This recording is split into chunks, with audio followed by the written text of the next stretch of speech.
Hello નમસ્કાર. આજે મારી સાથે વિદ્યાર્થીઓ છે કે જે ફોરેનમાં MBBS માટે જઈ રહ્યા છે. આવો આપણે એકબીજાને મળીએ, એકબીજાની હિસ્ટ્રી જાણીએ. ઓકે, સૌપ્રથમ આપણું પૂરું નામ? મારું નામ ગરગથરા હર્ષિલ આસિફભાઈ છે. ઓકે, આપનું પૂરું નામ? કશિયા પ્રિયાંશ. આપ ક્યાંથી બિલોંગ કરો છો? બોટાદ. બોટાદથી. આપણું પૂરું નામ? મારું નામ પિન્સા અક્ષયમતભાઈ છે. ઓકે, આપ ક્યાંથી છો? હું ગુંદાળા ગામ. બરાબર. આપણું શુભ નામ? ઇટાલિયા કૃષિ સંજયભાઈ. ઓકે, આપ ક્યાંથી છો? બોટાદથી. આપણું પૂરું નામ? માકડ અરમાન ફેસલભાઈ બોટાદ. બોટાદથી. ઓકે, આજે તમે પાંચે વ્યક્તિઓ MBBS માટે જઈ રહ્યા છો. કઈ કન્ટ્રીમાં જઈ રહ્યા છો? રશિયામાં જઈ. રશિયામાં જઈ રહ્યા છો. ઓકે, સરસ. ડોક્ટર પ્લસ એજ્યુકેશન સાથે તમારો સંપર્ક કઈ રીતે થયો? બધાએ ઓકે સજેસ્ટ કર્યું હતું. સજેશન આપ્યું હતું. ઓકે, પછી તમે ડોક્ટર પ્લસ એજ્યુકેશનની વિઝિટ કરી તો ત્યાંથી તમને જે પણ માર્ગદર્શન મળ્યું છે એનાથી તમે સેટિસ્ફાઈડ છો? Fully satisfied. Fully satisfied. Okay, આજે તમે જવાના છો. આજે આપણું ગેટ ટુગેધર ફંક્શન હતું. હવે તમે આવતા દિવસોમાં જવાના છો. તો જે તમે એડમિશનનો ડે 1 હતો, ફર્સ્ટ ડેથી એડમિશન લીધું ત્યારથી લઈને અત્યાર સુધી આપણે 1-1.5 મહિનાની જે પણ જર્ની છે એ જર્ની વિશે તમે શું કહેવા માંગશો? લાઈક તમારો ઓવરઓલ એક્સપિરિયન્સ કેવો છે? ડોક્યુમેન્ટ્સ આપ્યા, પછી તમારો XYZ ડોક્યુમેન્ટ્સ મંગાવ્યું, પછી તમારી પાસેથી પેમેન્ટ મંગાવ્યું, તમારી વિઝા ફાઇલ થઈ ગઈ, હવે તમે જવાના છો, તો તમારો એક્સપિરિયન્સ કેવો છે?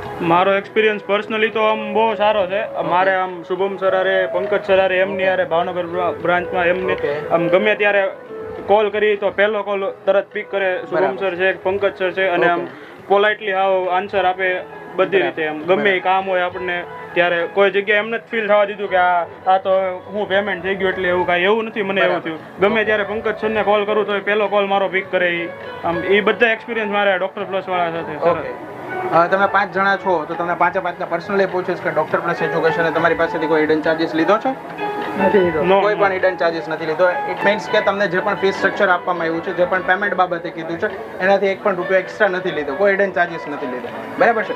હવે તમે જવાના છો તો ફ્યુચર ડોક્ટર્સ જે પણ તમારા ક્લાસમેટ હોય છે કે જે લોકોએ ડ્રોપ લીધો છે, હજુ વિચારે છે કે જવું કે ના જવું, તો તમે જવાના છો તો તમારી જર્ની એમની જર્નીની કમ્પેર કરો તો તમે એ લોકોને શું સજેશન આપશો કે ભાઈ આવવું જોઈએ, ફોરેનમાં જવું જોઈએ કે ના જવું જોઈએ?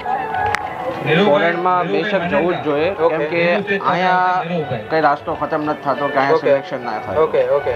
ત્યાંની યુનિવર્સિટી ઘણી બધી સારી છે. અમે જે એડમિશન લીધું ત્યાંની ટોપ યુનિવર્સિટી છે. Okay okay. એટલે ફોરેનમાં જવાથી કોઈ પ્રોબ્લેમ આવતી નથી. ઘણો ખરો સપોર્ટ રહ્યો છે અને ત્યાંના સ્ટુડન્ટ હારે ઘણું ઇન્ટરેક્ટ કર્યું છે અમે.